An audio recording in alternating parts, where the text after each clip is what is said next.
रावण और मंदोदरी स्वर्णगिरी के शिखर पर चढ़कर वानरी सेना को देखने पर मंदोदरी अत्यंत भयभीत होकर कहने लगी, सहस्त्रबाहु रूपी मत्त गजराज के लिए रण में केसरी के समान परशुराम जी का गर्व, जिनको देखकर जाता रहा, वे श्री रामचंद्र जी रणभूमि में बड़े ही प्रबल हैं। देखो, उन्होंने खेल ही में बलशाली बाली को जीत लिया। तुम दांतों में तिनका दबाकर मैं श्री रामचंद्र जी की शरण हूं। हे रावण, ऐसा कहते हुए अब भी जानकी को ले जाकर सौंप दो। अरे नीच, जितने मारीच को विचलित कर अर्थात बिना फल के बाण से समुद्र के पार फेंक कर ताड़का को मार डाला, शिव जी के धनुष को तोड़कर सबको सुख दिया और फिर 14,000 राक्षसों सहित खरदूषण को यमलोक भेज दिया। उसे तूने अब भी नहीं पहचाना। हे स्वामी, मैं जो सलाह देती हूँ सो सुनो। भगवान से विमुख होकर भला बाली ने भी कौन फल पाया? तुम्हारे 20 बाहु और 10 सिर तो तभी नष्ट हो गए जब तुमने शिव जी के स्वामी से वैर किया। फल की ही बात है, उन्होंने बाली को मार समुद्र में पत्थरों को नाव बना दिया।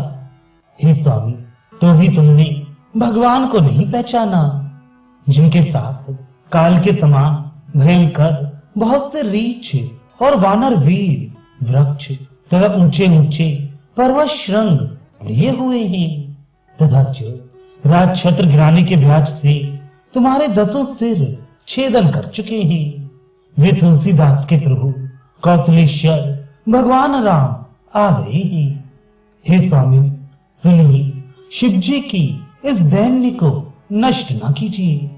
जानकी जी के दे देने से अब भी कुल की कुशल हो सकती है। उनकी सेना के वानरों की गणना कौन कर सकता है? उन्हें अरबों महाबली वीर हनुमान ही जानो। जब श्री रामचंद्र जी क्रोधित होकर बाण चढ़ाएंगे, तब तुम 10 दिशाओं को भूल जाओगे और तुम्हारे मस्तक डोलने लगेंगे। बाली ने भी तो मन में ऐसा ही अभिमान किया था, किंतु उन्होंने इसे मार चौपट कर यमराज की धानी में दे दिया। मंदोदरी कहती है, हे रावण, मेरी सलाह सुनो। शीघ्र ही महारानी जानकी जी को ले जाकर दे दो। तुम्हारा प्रबल शत्रु, जिसका दूत एक वानर तुम्हारे वन को उजाड़ नगर को जला और पुत्र को मारकर कुशल पूर्वक चला गया, और दूसरे दूत ने जब प्रण करके सभा में क्रोध किया तो सबको नीचा दिखा दिया और गर्व चूर्ण कर दिया। गोसाई जी कहती है, मंदोदरी भयभीत होकर कहने लगी, हे मंदमती स्वामी, मेरी सलाह सुनिए। जब तक बड़े यशस्वी वीरवर दशरथ नंदन रण में क्रोधित नहीं होते, तब तक तुम शीघ्र उनसे मिलो। तुमने एक वानर का बल तो अपनी आंखों से देख लिया। उसने अकेले ही वन को उजाड़ डाला, अक्षय कुमार को मारकर उसकी सेना को चूर्ण कर दिया और नगर में आग लगा दी। तुम्हारे रहते हुए ही दूसरे वानर अंगद ने राक्षस मंडली में क्रोध करके पैर रोक दिया, यह जो किसी से नहीं हिला। तुलसी के स्वामी श्री रामचंद्र जी का ही यह प्रभाव था। हे मां, हमारी सम्मति सुनो। कुल के नाश से अंततः हानि ही है, अतः अब अपने चित्त से अपनी वीर भुजाओं का भरोसा त्याग दो, और जब तक श्री रामचंद्र धनुष ना चढ़ाएं और क्रोधित होकर 10 मस्तकों को छेदन करने वाला बाण ना निकालें, तब तक शीघ्र ही उनसे मिल जाओ। उनके दूत बांके वीर पवन पुत्र को तुमने देखा, जो लंका जैसे दुर्गम गढ़ को धक्के से ढकेल कर ही ढहा गया। बलशाली बाली का पुत्र अंगद तो कल ही बड़ी फुर्ती से क्रोध पूर्वक चरण रोक कर तथा तुम्हारा दर्प चूर्ण कर तुम्हारी सेना का उत्साह देख गया। अब वे ही श्री रघुनाथ जी वानरों को साथ लिए समुद्र को बांध कर आई ही। सुहेना, यदि इस समय तुम भागोगे तो तुम्हें खरोंच कर धूल फाकनी पड़ेगी। इसलिए अहंकार को छोड़कर और मिलने की तैयारी कर जानकी जी को दे दो, नहीं तो हे प्रिय तुम बर्बाद हो जाओगी। देखो जिसे अपार समुद्र को पार करते देरी नहीं लगी, वह केसरी कुमार हनुमान यहाँ आकर अदंड के समान तुम्हें दंड दे गया। उसने बाघ को उजाड़ तथा अक्षय कुमार एवं अन्य रक्षकों को मारकर तुम्हारे बड़े बड़े वीरों को चावल की तरह कूट गया, और आज तुम्हारे रहते रहते अंगद क्रोध पूर्वक अपने पैर को रोक पे सबको बलहीन करके छोड़ गया। हे प्रिय, कहने की तुमको लाज नहीं है, तुम अब भी बाज नहीं आते। आज अंगद सारे गढ़ को समाज सहित रांड के घर के समान घूम घूम कर देख गया, जिसके क्रोध रूपी दुस्सह त्रिदोष के दाह द्वारा नष्ट कर दिए जाने से संसार में खोजने पर भी क्षत्रियों का पता नहीं लगता था। हे मां, जरा हृदय में सोचकर देखिए, महिष्मतीपुरी का राजा साहसी सहस्त्रबाहु रण में कैसा समर्थ था, किंतु हे महाराज, वे सहस्त्रबाहु रूपी महान जहाज अपने समाज सहित जिस परशुराम के बल रूपी समुद्र की हिलोर में ही डूब गया, वही परशुराम जी धनुष टूटने पर श्री रामचंद्र से कुछ टेढ़े होते ही क्षण भर में बिना प्रतिष्ठा के हो गए। उनकी स्वर्ग प्राप्ति रुक गई। ये राजाओं का संहार करने वाले हैं तथा पृथ्वी को कई बार निक्षत्रिय कर चुके हैं।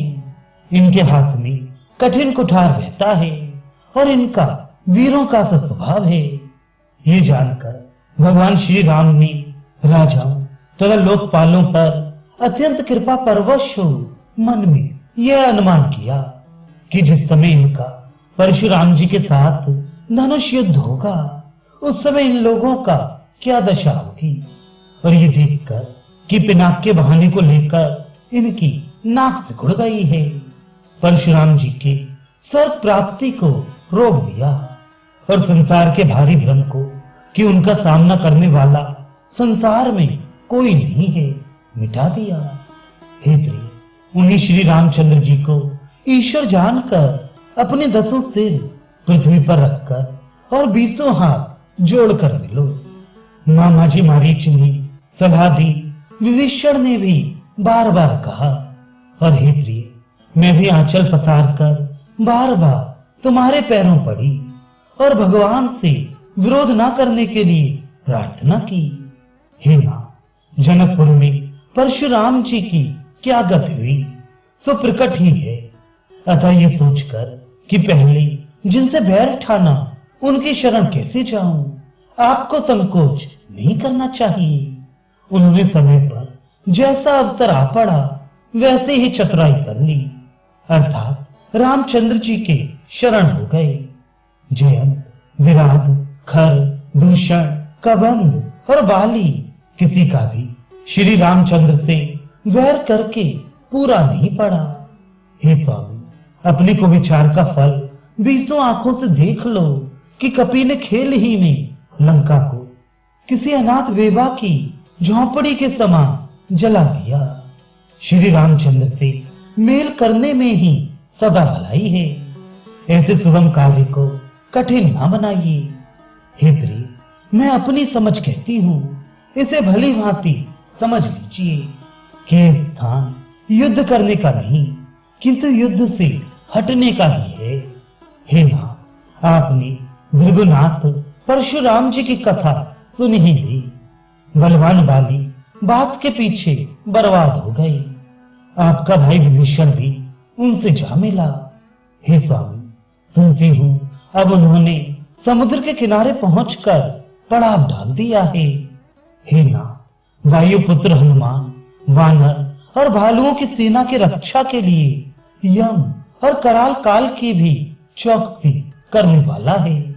वे लंका जैसे महाविकट और दुर्गम गढ़ को ढहाने और जलाने में बड़ा उत्पाती है। निशाचरों की सेना रो तीतरों के समूह का नाश करने के लिए वह बड़ा भारी बाज है। हे मां, अब रघुनाथ जी से मिलने ही में भला है, निशाचरों की सेना हृदय में थर्रा गई है।